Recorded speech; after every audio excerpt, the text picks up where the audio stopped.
Bonjour Manouya, aujourd'hui je reçois Patricia Mollier qui vient nous parler de son spectacle seul en scène au théâtre, Ubu-Roi. Alors Ubu-Roi ou Ubu-Reine? Puisque tu es seule. En fait, le titre, j'ai décidé que le titre serait Ubu au paradis. Ah, carrément, parce que c'est Tahiti, le paradis.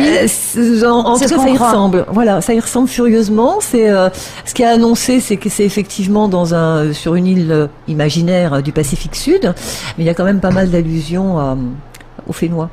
Oui, je m'en doute, connaissant ton point de vue. Alors, en fait, tu t'es inspiré quand même de la pièce de Jarry. Très largement. Alors évidemment, c'est déjà une adaptation, c'est-à-dire que c'est pas le texte intégral. Dans la pièce originale, il y a une vingtaine de personnages à peu près, 3 personnages principaux, mais à peu près une vingtaine tu peux résumer pour nos amis qui connaissent pas forcément Alfred Jarry et donc c'est pas la lecture du soir.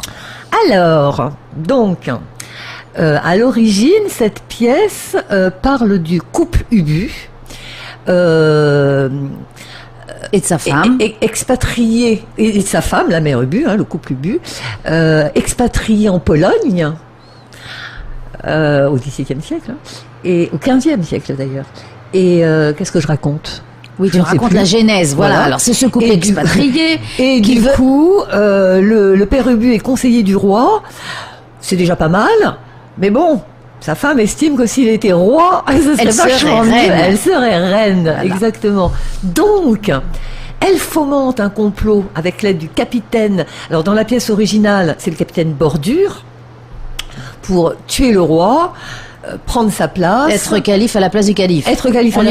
Toujours. Et le discours du couple est clairement annoncé dès le départ. C'est-à-dire, ils sont là pour prendre tout l'argent qu'il y a à prendre, tuer tous ceux qui sont contre eux, et ultérieurement rentrer peinards dans leur pays d'origine, la France, auréolés de leur gloire polonaise, donc dans la pièce d'origine. Dans cette adaptation, pour X raisons, à la fois goût artistique et côté pratique, quand j'ai commencé à penser à cette version seule en scène, je me suis dit mais comment je vais faire? Et effectivement, parce que tu vas tout jouer. Oui, c'est ça. Enfin non, pas tout, mais je joue le rôle évidemment de la mère Ubu. Le père Ubu est transformé en poupée de chiffon grandeur humaine.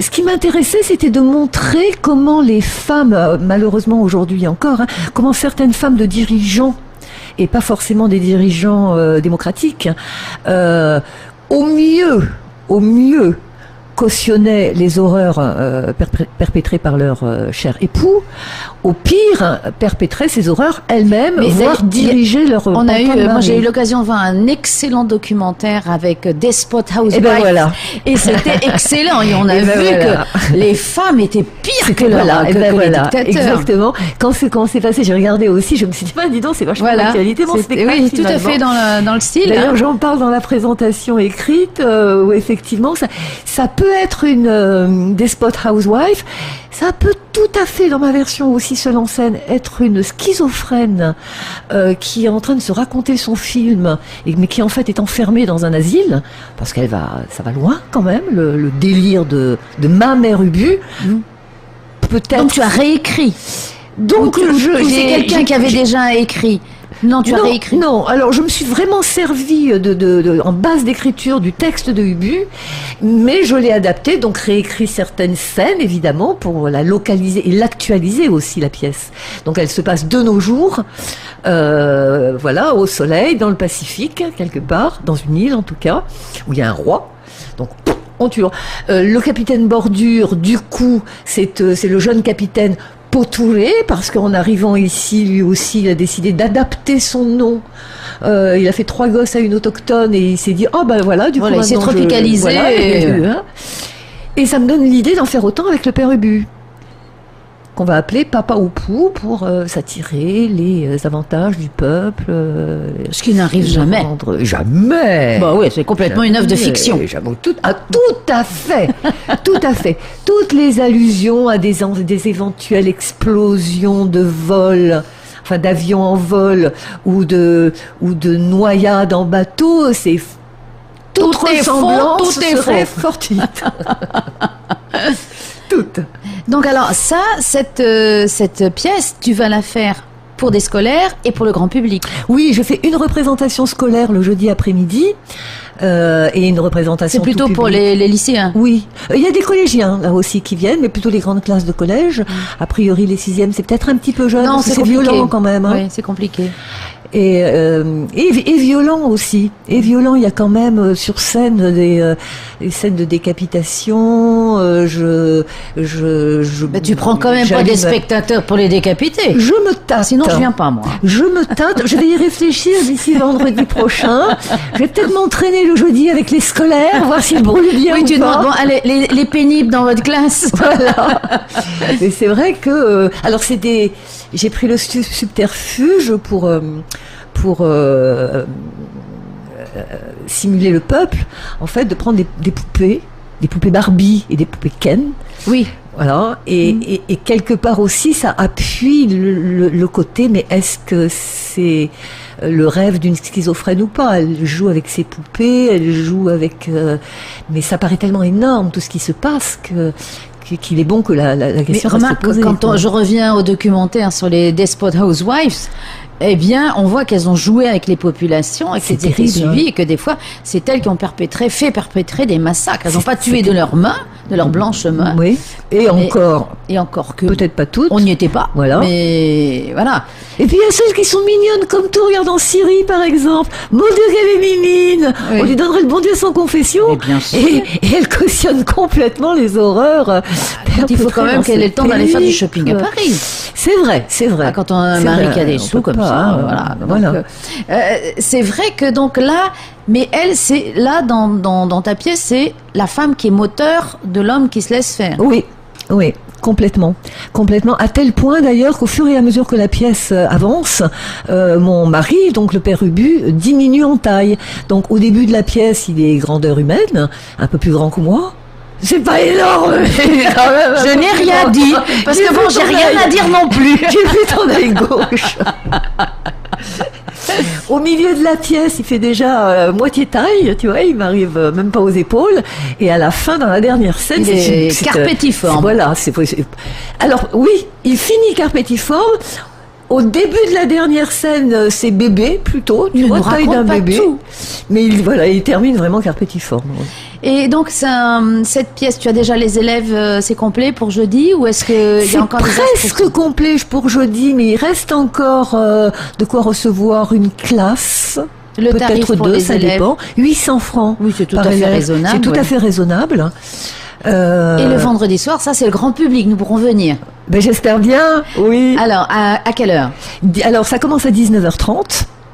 Je suis aussi sur des petits prix pour le coup, hein, c'est 2000 francs le plein tarif et 1000 francs le tarif réduit. Ah oui, tout à fait. Voilà, j'ai vraiment voulu rendre le spectacle accessible au plus grand nombre, d'autant que... Et les places sont en vente où? Sur place. Alors les réservations peuvent se faire en téléphonant au 87 70 19 92.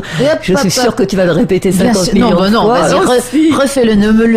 Allez, 87 70 19 92. Donc c'est le tien, c'est ton Vini. C'est mon Vini. Voilà, on peut aussi me joindre par internet, hein, par mail, patricia.mollier@hotmail.fr. Et sinon, la billetterie est ouverte sur place 1h30 avant le spectacle. Voilà, donc c'est avec la Maison de la Culture. Je ne suis pas en collaboration avec la Maison de la Culture. Je loue la salle avec leur tarif augmenté de 100%. Oui, je sais. Tu sais que nous avons aussi une compagnie et que pour les scolaires, à notre grand désespoir, le tarif a explosé. Mais oui, 100%. Il a été multiplié par 2, plus les heures supplémentaires des techniciens. Youpi. Voilà. Youpi. Ça s'appelle la culture. Oui. Oui, oui. Et j'ai dû, mais enfin bon, je devrais peut-être pas, voilà, je me plains pas parce que j'ai dû me battre quand même pour que l'école de théâtre soit reconnue comme les écoles de danse bénéficiaires du tarif préférentiel. Ah. Sinon, c'était passé de 25 000 à 100 000 francs l'allocation de la salle. Oui, non, c'est affreux. C'est-à-dire 400% d'augmentation. T'inquiète pas, nous avons exactement le même problème. C'est terrible, hein, quand même. Alors donc, pour résumer, vendredi, 19h30, le tarif est à 2 000 francs. On peut prendre nos places au dernier moment. Absolument. Et puis, on aura aussi les commentaires des élèves. Des élèves, absolument. Est-ce que tu as un site ou un endroit ou un Facebook où on peut aller? Non, c'est un peu galère. Enfin, effectivement, l'information passe par Facebook, par l'intermédiaire d'une amie, mais j'habite dans un lieu isolé, comme on dit, avec des grosses difficultés de connexion. Il n'y a pas que sur mon plateau qu'il y a des problèmes de connexion, mais sur mon plateau, il y a vraiment des gros problèmes de connexion. Donc Facebook, c'est un luxe très ponctuel. Voilà. Donc voilà. Mais mail, téléphone, il n'y a pas de problème. Voilà, on va se focaliser sur la soirée grand public vendredi 29 avril, avec grand plaisir. Ubu. Au paradis, avec Patricia Mollier qui fait tous les rôles quasiment. Voilà, qui chante. D'ailleurs, j'ai créé une chanson spécialement, la chanson de la mère Ubu, qui est absolument épouvantable, que je chante a cappella. Une bande son à partir d'un album des frères Rossoni pour les musiques d'ambiance. Et ça dure à peu près 1h15. Bien. Eh bien, merci Patricia. Donc, on se donne rendez-vous vendredi prochain. Merci beaucoup, Martine.